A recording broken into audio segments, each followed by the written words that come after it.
The first time I wrote a report that had something to do with discussing threats was summer 2001. A long time ago, I was just starting to learn how to analyze malware, and I was very happy about that report. That's why one of the reasons I remember it. I really put a lot of thought into it, put a lot of pages into it, and when I submitted it to the readers of the report, I was shocked to hear that they didn't like it. What? I thought it was excellent. I really took the time to explain and show screenshots of all the tools that I used to analyze the malware that was relevant to this incident, and it turned out that that's not what they asked for. What they wanted was more discussion of how do we contain the threat, how do we eradicate it, how do we respond to the incident. So that was the first time I remember thinking about how important it is for me to understand what does the reader want from whatever it is I'm trying to write. And sometimes you can ask them. Sometimes you need to develop some empathy because they're not there to answer your questions directly.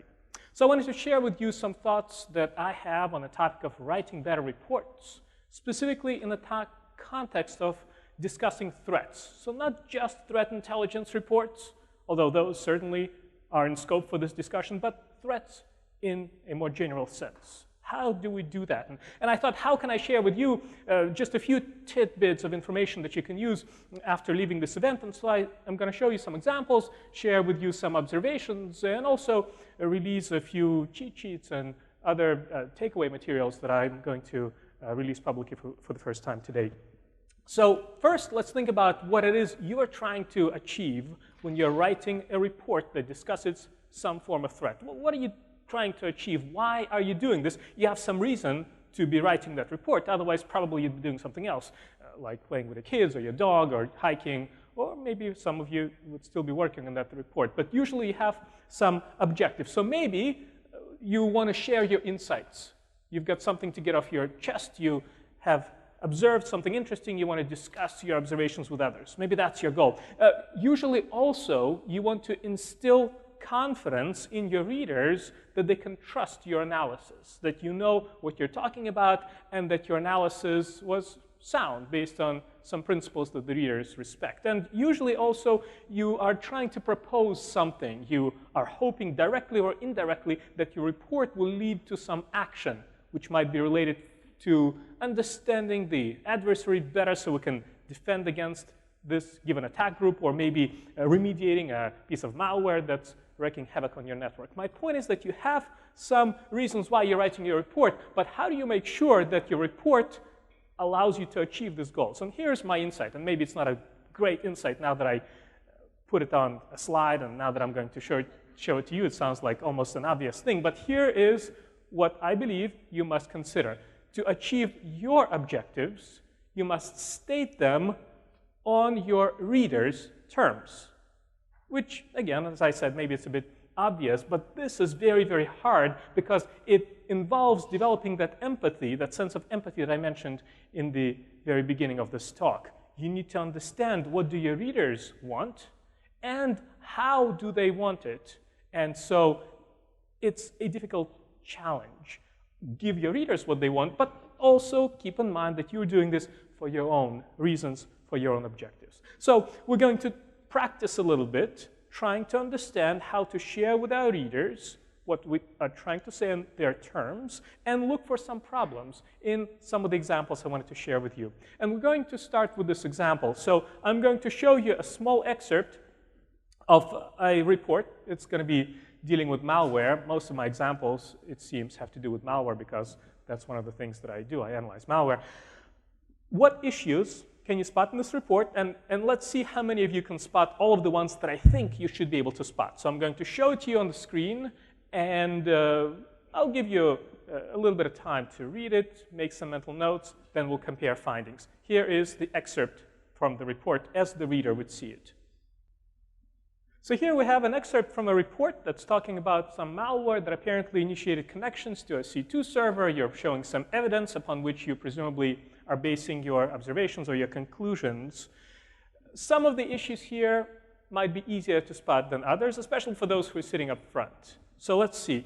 The easy stuff, if you're sitting up front and can see all the details, might be related to formatting. So you might see all the arrows are pointing in different directions. That is because there's a some content that's clearly going beyond the page, beyond the margins, and that just looks sloppy and unprofessional. There's some content there that appears to be in a different font. It's a little bit hard to see from the back. But this is an issue that I often encounter when I copy and paste from one application into another, especially in Microsoft Windows, but also on a Mac. The applications retain some of the formatting. And there is an issue like that over here. There's also some columns that are just misaligned. And here's my question to you. Is this a big deal? See, I used to think that if what I have to say is important, and if it is valuable, and if it is sound, then all of the things that I'm pointing out to you right now, they shouldn't matter. And they shouldn't, theoretically. But practically they do, in part because people expect certain professionalism. In many cases, your readers don't know if they can trust you. They don't know if you're any good. Now, sometimes you have a reputation where no matter what kind of a crappy formatting you use, they're going to say this is gold. But in most cases, they don't really know how to judge the quality of your writing, so they're looking for clues, for better or for worse. And messy formatting, unprofessional look of your writing gives them the wrong clues. They will perhaps incorrectly assume that your writing is messy, the way it's formatted, therefore they cannot trust your analysis and your conclusions. Also, these kinds of formatting issues are just plain old distracting. And rather than focusing on the content, your reader gets preoccupied with these little formatting issues. Now, other types of problems that were in that excerpt were related also to minor things like capitalization. I don't know if anybody noticed this minutes, capital M for some reason. I find that sometimes people send me writing for work, or I read papers sometimes, or blog articles. People will randomly capitalize phrases and words. And I thought, what is this happening? Why is this happening? And I think the reason people do that is that it's a form of emphasis for some people. They think it's an important word. They capitalize it without even realizing perhaps that they're doing this. But this is also distracting, makes your writing look unprofessional. Similarly, spelling issues. There's actually one more spelling error here that I did not draw an arrow to. Anybody sees it? The third word, yeah, I agree with your mumbling. It's conforming.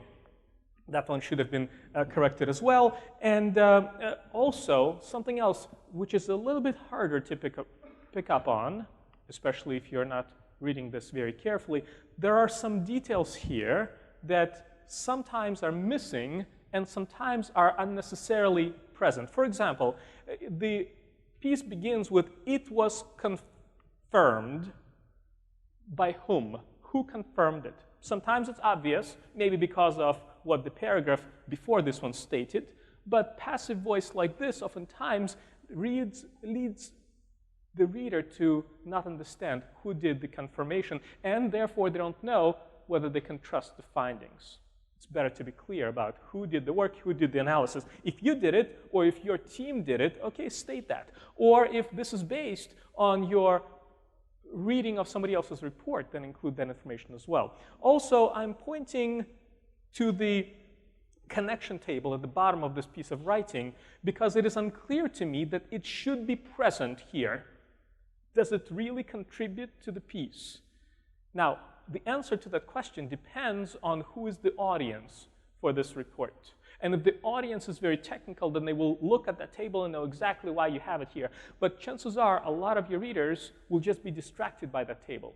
And it looks off-putting, even if you reformat it more nicely. And some of the readers who would have the intelligence and who would have the analytical prowess to understand what you're telling them, if you give them too much assembly, or too many network packet traces, or too much background technical detail, will just reject your writing because they think they cannot understand what you're saying, even though the actual writing would make sense to them nonetheless. Also, I pointed here to the word server. You see, this malware was communicating with a malicious C2 server. What is that server? Does it have an IP address, a host name maybe? Is it mentioned in the connection table down below? That's unclear. Now, if you don't know, it is good to say, and we don't know at the present moment what that C2 server is. But if you do know, state it. Sometimes I find that I make incorrect assumptions about the reader's ability to look at the figure, like this connection table, and I assume that the reader can figure out what that C2 IP address is, but don't make that assumption. Again, you will see that I will keep coming back to you understanding your reader, understanding what do they expect, and what might they misunderstand. Also, there are some words here that I think are necessary. I pointed to some of those words. I don't know if you picked up on that. But the word aforementioned, I have seen this word only in contracts or in reports that lack substance and that are trying to sound fancy. So now when I see sophisticated or overly sophisticated or unnecessarily sophisticated words like this, I'm saying you're trying to make yourself look a little bit bigger. Maybe that's not necessary. And also, if I were to nitpick, there's a phrase here that says outbound HTTPS network connections. What if I remove the word network? It would still make sense. HTTPS connections are network connections. I probably don't need the word network. So there's a lot to nitpick on here.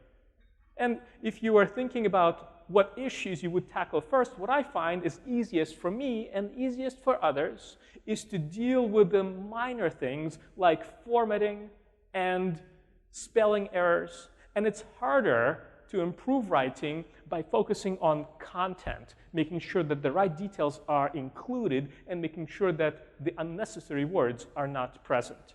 So start with what's easiest for you, and if that's fixing typos and making sure that the words are clear, good. Fix up the formatting too, and then continue to fix other issues when you review your own writing. And if you're wondering, here is the report, the revised version of this report. And I am claiming that it is better. Why? Because I think it's more reader-friendly. And you see, I'm judging whether the report is good or bad or how good is it based on how reader-friendly it is. How easy is it to read? How easy it is to understand what I'm trying to say? How easy is it for the reader to consume the information I want the reader to absorb? So here it is. Much shorter paragraph. But I would take that connection table, perhaps, and I would move it into the appendix. So now you're relaying the same amount of information in a manner that I think looks better and it's more succinct. At the same time, those readers who need the extra detail can find it in the appendix. I'm a big believer in appendices, or appendixes, maybe? I like them. Because this way, nobody can claim that I didn't give them the details. Oh, but we thought you should. OK, it's in the appendix. Sometimes you can include the appendix as part of your report. Or sometimes it makes sense to have it as a separate document. Sometimes if you're emailing the report, you can include that appendix as an attachment. Or sometimes you don't even need to clutter your readers' inboxes with the appendix. You might say, if you want the additional details, reach out to me. I'll give them to you. But something that I wanted to mention is quite important. When you do take information and you put it into the appendix, refer to the appendix from the body of your report. Otherwise, the reader doesn't have the context within which to interpret how does this appendix fit into your overall narrative. So we looked at an example of an excerpt from a report, tried to find problems with it, and tried to fix them. And this is what I would encourage you to do as you're looking to improve your own writing. Look for problems in reports. In your own reports, yes, but sometimes as you're trying to improve your own writing skills, it might be easier to find flaws in other people's writing because maybe you're less attached to that writing. And my theory is that by finding flaws in all the writing that you might be reading on a daily basis, you can learn to spot problems quickly in your own writing, and eventually you'll improve your ability to prevent these problems. Now, when you are trying to create writing that resonates with your reader, I already told you that it should be your ideas on your reader's terms. And one way in which I think this principle really applies when you're writing reports that discuss threats, that share threat intelligence, is when you're trying to create a report that you know is going to be read by different kind of readers. Threat reports, threat intelligence reports, other types of technical reports that we produce in the security field oftentimes are widely distributed, perhaps more widely than they should be. But the idea is that you know somebody technical is going to read it, and also usually a report that's important will be shared with an executive. So how do you have a single piece of writing, be it a full-fledged report, or maybe it's just a memo that you share via an email message? How can a single piece of writing be consumed by different types of audiences? And here is my recommendation to you. Understand where different types of readers are likely to look for the content that is important to them and place the content there. And here's what I mean by that. First of all, executive summary. The reason why it's called executive summary is probably because, though I did not do formal research on this, is because that's what the executives read. So that means that if you have a very, very long report, maybe the page that you're looking at here, maybe that's the summary of that report. Executive summary is the same thing as summary, but when you call it executive summary, executives might be more likely to read it. Because the first page of your report is probably going to be the thing that will be read most widely, most commonly, let's say that. That's what's going to be distributed most widely. That's what's going to be read most commonly. Make sure that that's where you spend a lot of your time. Make sure that your executive summaries pack a punch. Also, I'm very wary of creating, especially if these are internal reports, I'm really worried about title pages. You know, title pages that look, you've got the title of the report and the author and the date, confidential. I worry about that because I know that some of my readers might look at the first page and maybe they'll get distracted. Nowadays, I read research that says that people tend to spend something like 19 seconds doing one task when they're on a computer before they get distracted, before that Slack message pops up, or before they just get bored and they check the weather. So I'm worried about title pages. I worry that I'm missing on an opportunity to share something important. And for that reason, if I do include a title page in the report, I put extra effort into making sure that the title of the report is some concise statement that relays the most important thing about my report. This way, if the reader only reads the title, then at least they walked away with something that I want them to remember about me. That's why I am really worried about titles that are general, like Threat Intel Report 15, you know, something vague like that. It's a missed opportunity to share with your readers something important. So instead, the title might say something like process double ganging. I feel a bit dirty every time I say that word.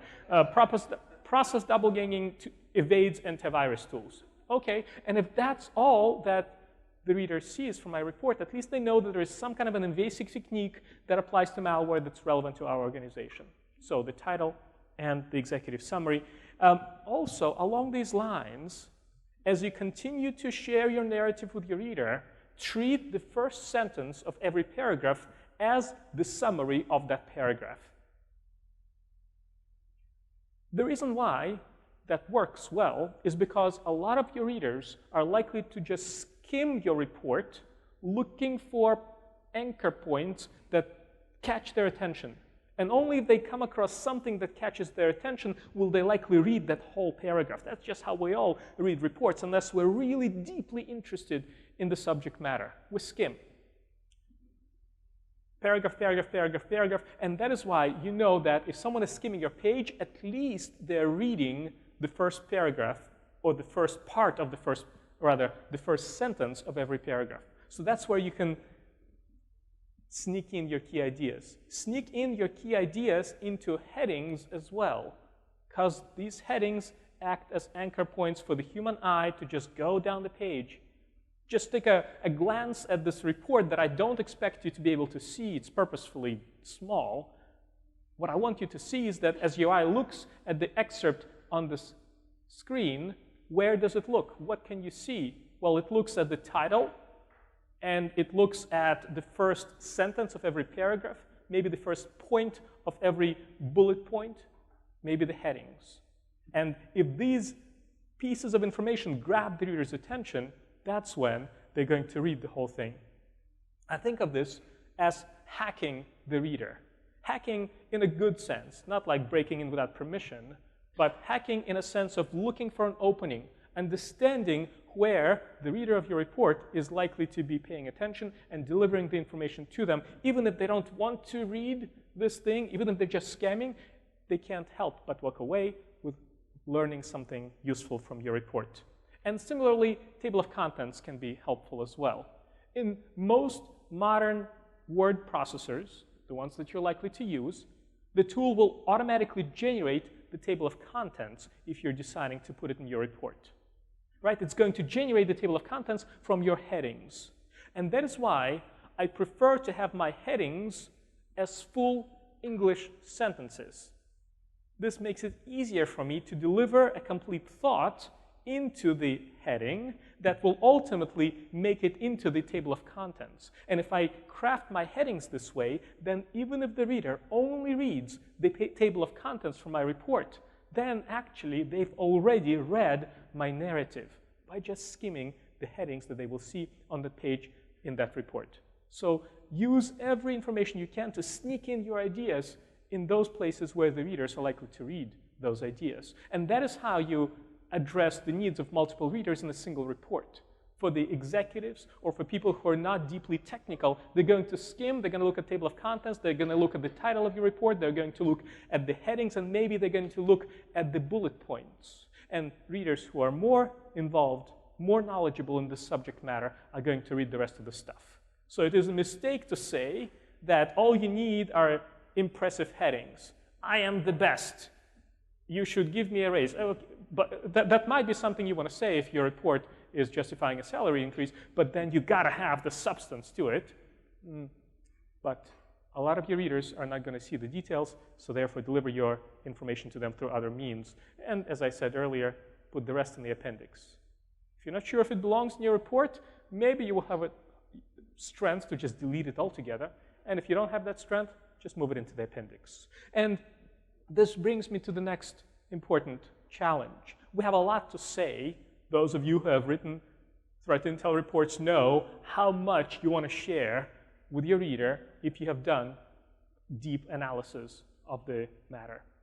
And yet your readers are limited in the attention that they're willing to spend, how much time they're going to devote. So every word counts. Now, if you're getting paid by the word, then by all means include as many words as possible in your report, but most of us aren't, and therefore we need to be as succinct as possible. I mean, look at this paragraph. I'm not going to make you read it. That would be too cruel. It just does not look inviting. There are too many words here, and one way to address this problem would be to split that paragraph into smaller, bite-sized chunks. But chances are there are a lot of unnecessary words in this paragraph, and your readers don't have the time or patience to read all your words. Too many words. So when you write a paragraph, look for a way to get rid of unnecessary words. In this case, you're able to take that long, uninviting paragraph and shorten it quite significantly. There are a lot of words that we'll put on paper that don't need to be there. And in this particular case, I was able to cut down a long paragraph from 119 words to 72, 39% reduction. Think of this as a compression algorithm. When you have low bandwidth, compression is important. Compress your knowledge by removing unnecessary words from your reports. And so here is my recommendation to you. I like to do this. This is an exercise that I perform with my own writing. As soon as I write a paragraph, once I finish writing it, I challenge myself to shorten that paragraph by at least 20%. And it's amazing how often I can do it. Even as I'm drafting that paragraph, trying to be mindful of which and how many words I use, even if I'm careful, the first draft of my paragraph is always too long, always. I can always cut it down by at least 20%. Give it a try next time you write an email message, and certainly when you write a report. Get to your point faster. Your readers don't have a lot of time on the introduction, frankly. I'm not a fan of introductions. You know, introductions just set up the context for your reports that talk about the time and place and the weather and I don't know what else. Sometimes that context is useful, and you should perhaps include that kind of background in your report, but not in the opening. In the opening, I think it should be an executive summary that gives the key takeaways right away to a busy reader who might not read the rest of the report. And then after the executive summary, only then might I put an introduction. Scrutinize each and every word you put in front of your readers. Sometimes you can delete words that really shouldn't be there. Every word should matter. And so when in doubt, cut it out. That's the limerick that I use to remind myself to be ruthless with my own writing. And it's hard sometimes. It's like when you build something out of Legos, it's very hard to convince yourself to then dismantle it. So when I write a paragraph, it's very hard for me to get rid of words because I grow attached to them. But sometimes, in most cases, you can remove unnecessary words. But not at the expense of removing information that your readers actually need to see. Sometimes you can be too brisk, too brief. So this brings me to the next point. What do readers want to know when you discuss your analysis with them? I mean, take a look at these excerpts from real-world reports. WannaCry outbreak infected 200,000 computers across 150 countries in the past 4 days is something that I read when WannaCry was just appearing on the scene. As a reader, you might see this as a headline, as a title maybe of a report. What do you want to know? What's missing here? Well, a reader here probably wants to know, why should they care? How is this thing spreading? What kind of systems is it targeting? My point is that you can take a sentence or a statement you're trying to make, then see it through your reader's eyes and try to validate whether you're supplying the information that your readers need to see.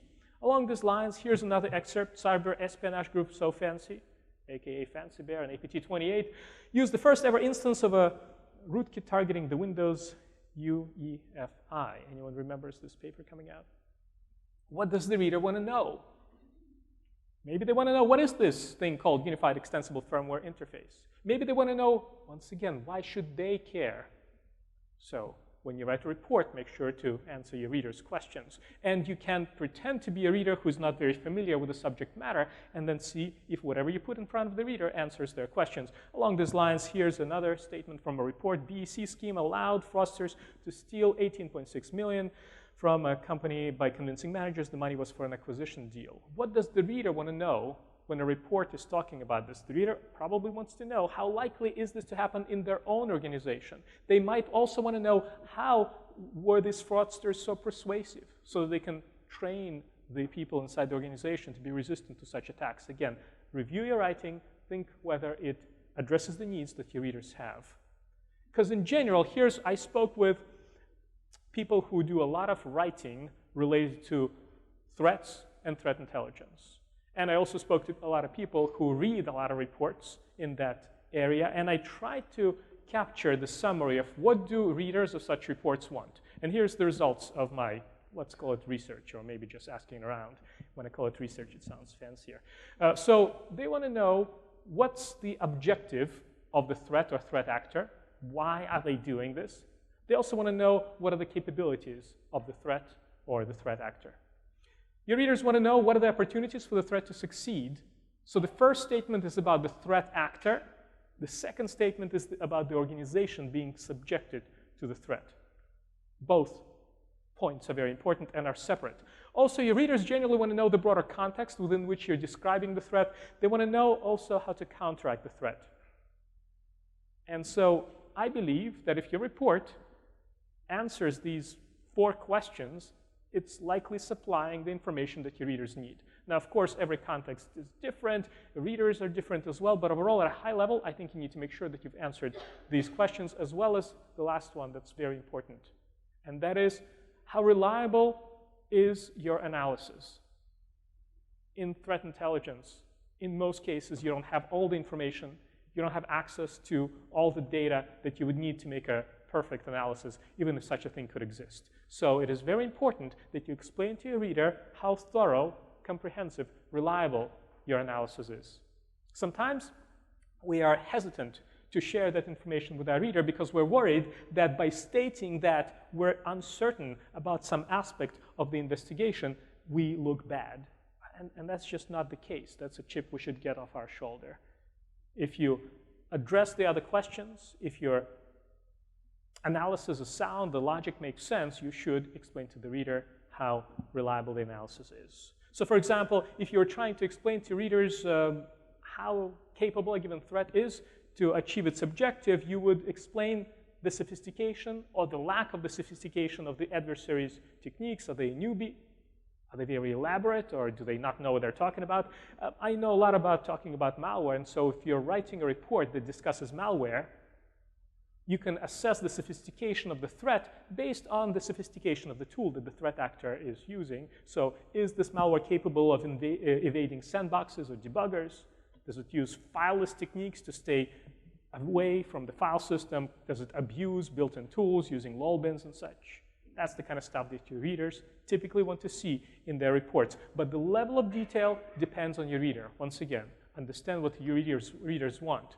And if you're talking about, I don't know, some process injection techniques to explain how this threat manages to survive in memory without touching the file system, some of your readers would want to see API-level detail. Other readers would just be disheartened by their lack of understanding of what you're talking about and will reject the whole report because they will think they don't understand it. So make sure you understand your readers' expectations. So I have an example of one such report, which I don't expect you to read. It's a report that I put together that describes a threat, a piece of malware known as Ezeralt. Anybody dealt with these guys? They're a pretty prevalent group. And what's fascinating about this group is that they have been at it for a while. And if you're tracking the threat actor that's using this piece of malware, you can see over time how that malicious software evolves. And so here in this report, I try to use words like it uses several evasion tactics, so that even if the reader is too busy or not technical enough to read the bulleted list, they can still get the key takeaway that this malware is sophisticated because it evades detection, not using one, but several techniques. And then, of course, you can also talk about the evolution of a given threat actor over time, because if they've been around for several years, that in itself tells you something about their desire to keep at it, their ability to survive, and clarifies how likely they are to succeed in the wild. And then you can use words like a skilled adversary because you have justified that statement, that description, using the previously presented bulleted list. Now, here's my advice to you. When you think about what information to include in a report that describes a threat, and a threat could be a piece of malware or it could be a threat actor, I put together a rating sheet that you're welcome to download. I'll give you this URL at the very end of this presentation as well. This is a rating sheet that I think is about 1.5 pages long that is just a checklist of things that I believe, and I spoke with other people in the industry, and they agree, most threat reports should cover from an information perspective. It doesn't tell you how you should structure your narrative. It doesn't tell you at all about the formatting and which fonts to use, what information to include. So I like this approach, a checklist approach. Even the most proficient, skilled people across all walks of life use checklists. Even surgeons in the operating room who've been doing one kind of surgery for a decade, they still use a checklist. So there's nothing embarrassing at all at using a checklist. And if you use a checklist like this, you can review your own writing to see have you included all the details that the reader needs. And also you can practice by reviewing other reports that you might be reading, not so that you can criticize the author of the report, they probably won't appreciate it, but so that you can learn from other people's writing and make your writing better. Right? My idea here is that even if you don't do a lot of writing day to day, even if you only write once in a while because you're a technical person and most of your time is spent actually looking at the output of your tools or experimenting with log analysis and with malware, even if you only write once in a while, you still read all the time. And so by using a rating sheet like this, you can get better at spotting missing information. So overall, though, when I think about strong writing techniques and what separates a report that's easy to read, that relays the necessary details, from a report that's just not as strong as it could be, I think about 5 golden elements of good writing. We talked about some of them. So first of all, a strong report has the right structure. And by structure, I mean the sections, the way the headings are presented, the bulleted lists that you use, the title, the table of contents. Also, strong writing, I believe, has the right look. It looks professional. It looks in a way that aids the reader in finding the information that they want to see, maybe through the use of several fonts, just a couple, not too many. The use of graphics that are easy to understand.